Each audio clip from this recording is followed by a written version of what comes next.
Morning students, welcome to the online class. So last క్లాస్లో మనం immunity అనే టాపిక్ని డీల్ చేసుకున్నాం కదమ్మా. సో ఇమ్యూనిటీలో మీకు మొత్తం కంప్లీట్ క్లాస్ అనేది చెప్పడం జరిగింది. సో నోట్స్ కూడా పెట్టడం జరిగింది. సో నోట్స్ రాసుకోండి. And the next class and today class is cells of the immune system. First యూనిట్లోనే నెక్స్ట్ టాపిక్ ఏంటి అంటే cells of the immune system. So మన బాడీ రెస్పాండ్ అవ్వాలి. సో ఒక యాంటీజెన్ వచ్చింది, ఒక ఫారెన్ పార్టికల్ అనేది ఎంటర్ అయింది. సో మన బాడీ రెస్పాండ్ అవ్వాలని అంటే సో మన బాడీ ఏం ప్రొడ్యూస్ చేసుకోవాలంటే సమ్ సెల్స్ ని ప్రొడ్యూస్ చేసుకోవాలి. So body operate and producing some cells. So మనకి ఇక్కడ cells of the immune system, మనకి ఇక్కడ ఇన్వాల్వ్ అయ్యే సెల్స్ అనేవి ఏంటి అంటే ఫస్ట్ సెల్ లింఫోసైట్. ఫస్ట్ ఏంటండి లింఫోసైట్స్. లింఫోసైట్స్ లో మళ్ళీ 2 సెల్స్ ఉంటాయమ్మా. B lymphocyte, T lymphocyte, null cells, 3 cells అండి. సో లింఫోసైట్స్ లో 3 సెల్స్ ఉంటాయి. లింఫోసైట్ ఒకటి, B lymphocyte, T lymphocyte, null cells. Null cells లో మళ్ళీ 2 టైప్స్ ఆఫ్ సెల్స్ ఉంటాయి. Natural killer cells, killer cells. Natural killer cells and killer cells. And next macrophages, eosinophils, basophils, neutrophils, antigen presenting cells, mast cells, platelets. Mast cells, platelets. Total వచ్చి 8 cells. So ఈ 8 cells కనుక మన బాడీలో produce అయినప్పుడే మనకి immunity అనేది gain అవుతుంది. ఓకేనా? Cells of the immune system. So the human body operate and producing some cells. ఆ సెల్స్ అనేవి ఏంటి అంటే they are so lymphocytes. Lymphocytes లో 2 టైప్స్ ఆఫ్ సెల్స్ ఉంటాయి. B lymphocyte, T lymphocyte, null cells, 3 cells. ఓకేనా? Null cells లో మళ్ళీ 2 cells ఉంటాయి. NK cells, K cells. Natural killer cells, killer cells. And next macrophages, eosinophils, basophils, neutrophils, antigen presenting cells, mast cells and platelets. ఇవి 8 cells of the immune system, మన ఇమ్యూనిటీలో participate చేసే cells మాట. So ఇందులో first today I want deal about the lymphocyte. So lymphocyte కోసం చెప్తాను. ఓకేనా? So lymphocyte అంటే ఏంటి? సో లింఫోసైట్స్ అనేవి ఎలా ఉంటాయి? సో లింఫోసైట్స్ అనేవి ఎలా చెప్పవచ్చు అంటే లింఫోసైట్స్ ఆర్ మోనోన్యూక్లియేట్, సింగిల్ న్యూక్లియస్ కలిగి ఉంటుంది. నాన్ గ్రాన్యులర్ ఫామ్ లో ఉంటుంది. గ్రాన్యుల్స్ అనేవి ఏమి రిలీజ్ చేసుకోదన్నమాట. మోనోన్యూక్లియేట్ నాన్ గ్రాన్యులర్ లుకోసైట్ అని చెప్తారు. ఓకేనా? Mononucleate non granular leukocyte and participate in the immunity. దేనిలో పార్టిసిపేట్ చేస్తుందండి? ఇమ్యూనిటీలో పార్టిసిపేట్ చేస్తుంది. సో లింఫోసైట్స్ అనేవి ఏ షేప్ లో ఉంటాయంటే they are in spherical shape. Running notes రాసుకోవాలండి. ప్రతి పాయింట్ ఇంపార్టెంట్ ఇమ్యూనాలజీలో. సో రన్నింగ్ నోట్స్ చదువుకుంటే మీరు నోట్స్ కూడా చదవవసరం లేదు. నేను క్లియర్ గా అన్ని పాయింట్స్ మీకు ఎక్స్ప్లెనేషన్ ఇస్తాను. ఓకేనమ్మా? So coming to the class. So lymphocytes అనేవి ఎలా ఉంటాయండి? Mononucleate non granular leukocytes. They are participate in the immunity. ఎందులో పార్టిసిపేట్ చేస్తాయి? ఇమ్యూనిటీలో పార్టిసిపేట్ చేస్తాయి. సో అవి ఏ షేప్ లో ఉంటాయి? స్పెరికల్ షేప్ లో ఉంటాయి ఆర్ ఓవైడ్ షేప్ లో ఉంటాయి. Spherical shape or ovoid shape. And coming to they having a large nucleus. Lymphocyte కి లార్జ్ న్యూక్లియస్ కలిగి ఉంటుంది. అండ్ దాని యొక్క డయామీటర్ చూసుకుంటే 7 to 12 μm. 7 to 12 μm in diameter. మళ్ళీ రిపీట్ చేస్తున్నాను. సో లింఫోసైట్స్ అనేవి మోనోన్యూక్లియేట్ నాన్ గ్రాన్యులర్ లుకోసైట్స్ అని పిలుస్తారు. They participate in the immunity. ఇమ్యూనిటీలో పార్టిసిపేట్ చేస్తుంది. అవి ఏ షేప్ లో ఉంటాయంటే they are in spherical shape or ovoid shape. And the diameter అనేది ఎంత ఉంటుందంటే 7 to 12 μm in diameter. They having large nucleus. So lymphocytes అనేవి 2 టైప్స్ గా ఉంటాయమ్మా. స్మాల్ లింఫోసైట్ ఉంటుంది, లార్జ్ లింఫోసైట్ కూడా కలిగి ఉంటుంది. స్మాల్ లింఫోసైట్ ఉంటుంది అండ్ లార్జ్ లింఫోసైట్స్ ఉంటుంది. సో లింఫోసైట్ మీద సర్ఫేస్ మార్కర్స్ అనేవి ప్రెజెంట్ అయి ఉంటాయి. లింఫోసైట్ మీద సర్ఫేస్ మార్కర్స్ అనేవి ప్రెజెంట్ అయి ఉంటాయి. So lymphocytes are dividing in the 3 types of cells. నేను ఆల్రెడీ స్టార్టింగ్ లో చెప్పాను. Lymphocytes are divided are classified in 3 types of cells. They are B lymphocyte, T lymphocyte, null cells. B lymphocyte, T lymphocyte, null cells. ఓకేనా? So ఇక్కడ మనకి tea lymphocytes అనేవి చాలా important. ఏదైనా ఒక వైరస్ అనేది వచ్చింది, ఓకేనా, ఆ వైరస్ అనేది ఇన్సైడ్ ద హోస్ట్ లోకి వెళ్ళినప్పుడు ఆ వైరస్ ని హ్యాండిల్ చేసేది ఎవరోనంటే బి సెల్ మాత్రమే, టీ సెల్ మాత్రమే. బి సెల్ అనేది ఏం చేస్తుందంటే అది surface of the host.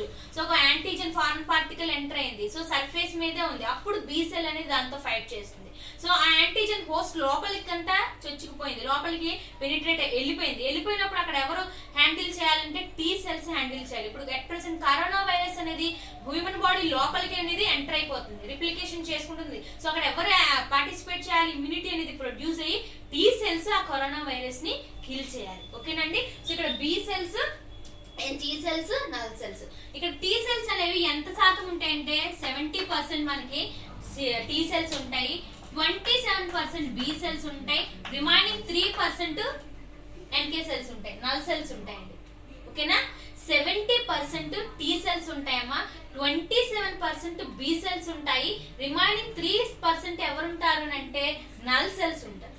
So B cells అనేవి యాంటీబాడీని ఫామ్ చేసుకుంటుంది, బి సెల్స్ అనేవి యాంటీబాడీని ఫామ్ చేసుకుంటుంది. They participate on the primary immune response. ఓకేనా. అండ్ టీ సెల్స్ అనేవి థైమస్ లో ప్రొడ్యూస్ అవుతాయి. B cells originate from the bone marrow and T cells originate from the thymic hormones, thymus నుంచి originate అవుతుంది.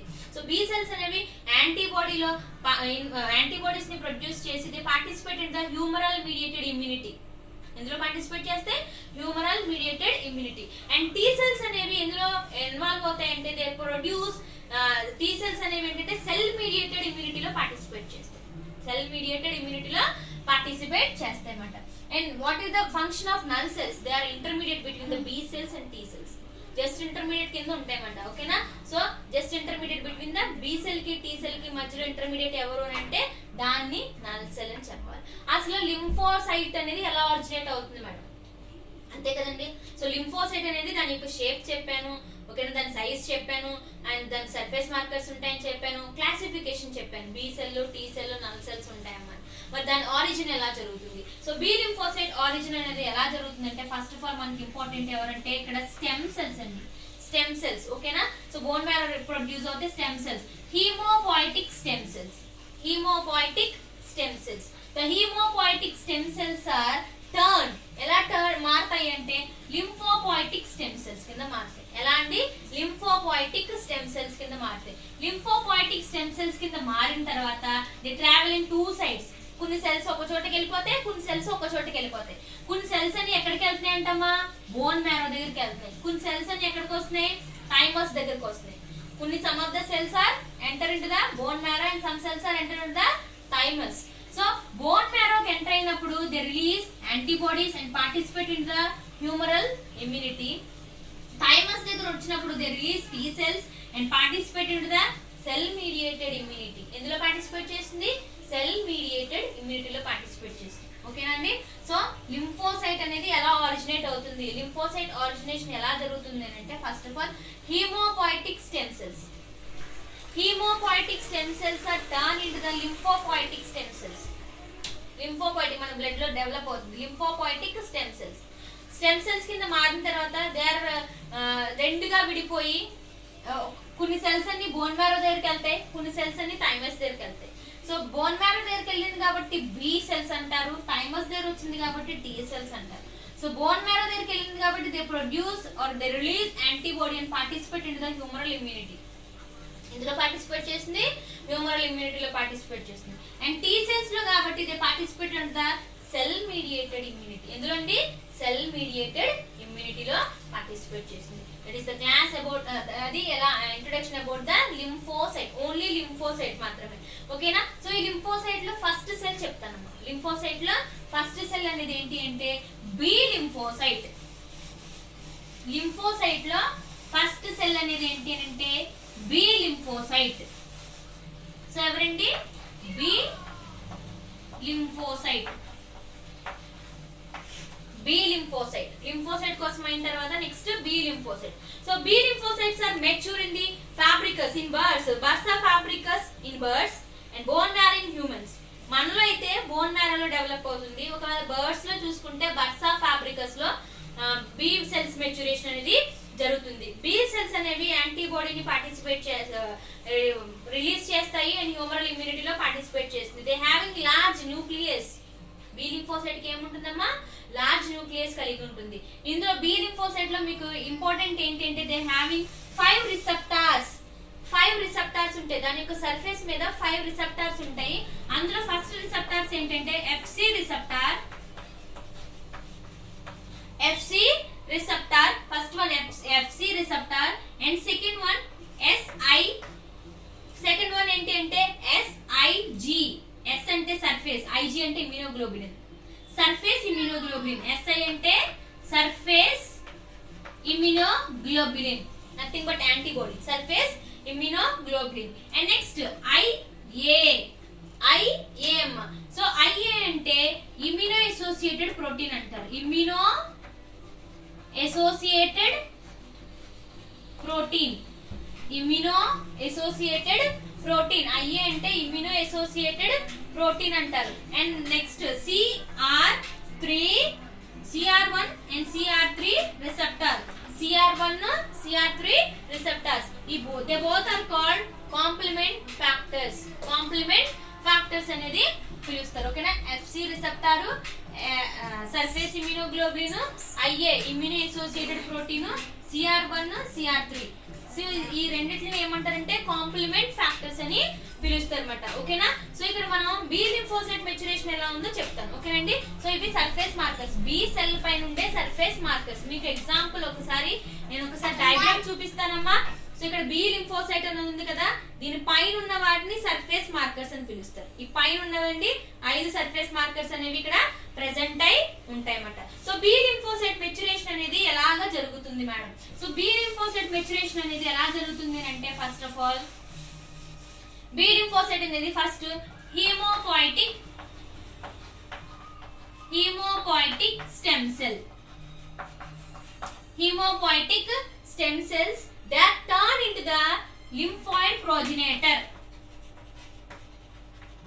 Lymphoid progenitor కింద మారుతుంది. So lymphoid progenitor కింద మారిన తర్వాత so the lymphoid progenitor is differentiate ఎలా మారుతుంది అంటే ప్రీ బి సెల్ కింద. They differentiate on the pre B cell and B lymphoblast. P lymphoblast కింద మారుతుంది. ఈ పి లింఫోబ్లాస్ట్ దగ్గర ఇది ఎక్కడికి వచ్చి ఇలా టర్న్ అవుతుంది అంటే ఇన్ బోన్ మ్యారో. ఎక్కడండి? బోన్ మ్యారో దగ్గర మారుతుంది. ఆ బి లింఫోబ్లాస్ట్ తర్వాత they turn into the immature B lymphocyte. Immature B lymphocyte కింద మారుతుంది. ద ఇమ్మెచ్యూర్ బి లింఫోసైట్ వచ్చినప్పుడు దీనికి ఒక సర్ఫేస్ మార్కర్ అనేది అటాచ్ అవుతుంది. నథింగ్ బట్ IgM అనే ఇమ్యూనోగ్లోబులిన్ అన్నమాట. M అంటే మ్యూ అని అర్థం. సో ఇది మారిన తర్వాత సో ఈ immature B cell is turn, they differentiate. మళ్ళీ అవి ఎలాగ చేంజ్ అయిపోతాయి అంటే సో దే డివైడ్. ఓకేనా? డిఫరెన్షియేట్ అనకూడదు. They divide into the 2 types of cells. They are plasma cells ఒకటి, మెమరీ సెల్స్ ఒకటి. ప్లాస్మా సెల్స్ కింద, మెమరీ సెల్స్ కింద డివైడ్ అయిపోతాయి అమ్మా. కొన్ని సెల్స్ ప్లాస్మా సెల్స్ కింద మారిపోతాయి, కొన్ని సెల్స్ మెమరీ సెల్స్ కింద మారుతాయి. సో ప్లాస్మా సెల్స్ అనేవి ప్రైమరీ ఇమ్యూన్ రెస్పాన్స్ దగ్గర ఇన్వాల్వ్ అవుతుంది. మెమరీ సెల్స్ అనేవి సెకండరీ ఇమ్యూన్ రెస్పాన్స్ దగ్గర ఇన్వాల్వ్ అవుతుంది. ఆల్రెడీ నేను చెప్పాను ప్రైమరీ ఇమ్యూన్ రెస్పాన్స్ అంటే ఏంటో, secondary immune response. when the antigen enter on the first time, so మన హ్యూమన్ బాడీలో produce primary immune response. First ఒక యాంటిజెన్ వచ్చింది, సో తగ్గిపోయింది, వెళ్ళిపోయింది, క్యూర్ అయిపోయింది. సో ఇమ్యూన్ రెస్పాన్స్ ప్రొడ్యూస్ అయింది. when the same antigen enter at the second time, అదే antigen second time వచ్చింది. సో ఆల్రెడీ ఇమ్యూన్ రెస్పాన్స్ ఉన్నది కాబట్టి అది సెకండ్ టైం క్విక్ గా మళ్ళీ అది గెయిన్ అవుతుంది. దాన్ని ఇమ్యూనలాజికల్ మెమరీ అని కూడా చెప్పాను. ఓకేనా? సో ఇక్కడ సెకండరీ ఇమ్యూన్ రెస్పాన్స్ అది nothing but secondary immune response. So primary immune response దగ్గర పార్టిసిపేట్ చేసేవి plasma cells, secondary immune response దగ్గర పార్టిసిపేట్ చేసేవి memory cells. This is the maturation of B lymphocyte. So B lymphocyte అనేది first హీమోపోయిటిక్ stem cells కింద, next lymphoid progenitor కింద మారుతుంది. Lymphoid progenitor నుంచి they change on the pre B cell కింద మారుతుంది. Pre B cell నుంచి B lymphoblast they enter on the bone marrow. Blood లోంచి అది ఎక్కడికి వెళ్ళింది? బోన్ మ్యారోకి వెళ్ళింది. వెళ్ళిన తర్వాత ఇమ్మెచ్యూర్ బి లింఫోసైట్ కింద మారింది. ఇమ్మెచ్యూర్ బి లింఫోసైట్ 2 సెల్స్ ని డివైడ్ చేస్తుంది. ఒకటి ప్లాస్మా సెల్స్, ఇంకొకటి మెమరీ సెల్స్. ప్లాస్మా సెల్స్ అనేవి ప్రైమరీ ఇమ్యూన్ రెస్పాన్స్ దగ్గర ఇన్వాల్వ్ అవుతాయి, మెమరీ సెల్స్ అనేవి సెకండరీ ఇమ్యూన్ రెస్పాన్స్ దగ్గర ఇన్వాల్వ్ అవుతాయి. అండ్ లాస్ట్ ఇంకా end of the B cell అనేది లాస్ట్ వచ్చేస్తున్నప్పుడు అది ఎలాగ మారిపోతుంది, కంప్లీట్ గా అది ఎలాగ మారిపోతుంది అంటే ఈ ప్లాస్మా సెల్స్ కింద మారిపోతుంది. End of the B cell అనేది end of the B cell గా వచ్చినప్పుడు ప్లాస్మా సెల్ కింద మెమరీ సెల్ కింద మారుతుంది. దాని నుంచి ఏం రిలీజ్ అవుతాయంటే the secret immunoglobulins. Plasma cell అనేది ఎలా కనబడుతుంది అంటే కార్ట్ వీల్ స్ట్రక్చర్ లో కనబడుతుంది.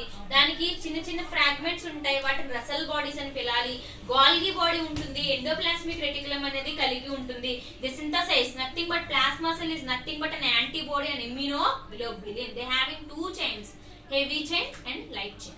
ఓకేనా. So end of the B cell అది ఎలా మారుతుందంటే ప్లాస్మా సెల్ కింద మారుతుంది. ఓకేనండి. సో స్టార్టింగ్ మనం cells of the immune system చెప్పుకుంటున్నాం కదా. లింఫోసైట్ అయింది, ఓన్లీ లింఫోసైట్ మాత్రమే చెప్తున్నాను. లింఫోసైట్ లో ఒక క్లాస్ ఒకటే చెప్పాను, B lymphocyte. In the next class లో ఏం చెప్తానంటే T lymphocytes and remaining cells చెప్తాను. ఓకేనా అండి. సో ఇమ్యూనాలజీని బాగా నేర్చుకోండి, ఇమ్యూనిటీని బాగా పెంచుకోండి. కరోనా వైరస్ కి భయపడకండి, అది ఎవరిని ఏమీ చేయదు. దాన్ని మనం భయపెడితే అది భయపడిపోవాలి, మనం భయపడకూడదు. ఓకేనా. అగైన్ ఇమ్యూనాలజీని నేర్చుకోండి, ఇమ్యూనిటీని పెంచుకోండి, కరోనాకి భయపడకండి. స్టే హోమ్ అండ్ ప్రికాషన్స్ తీసుకోండి. Thank you students.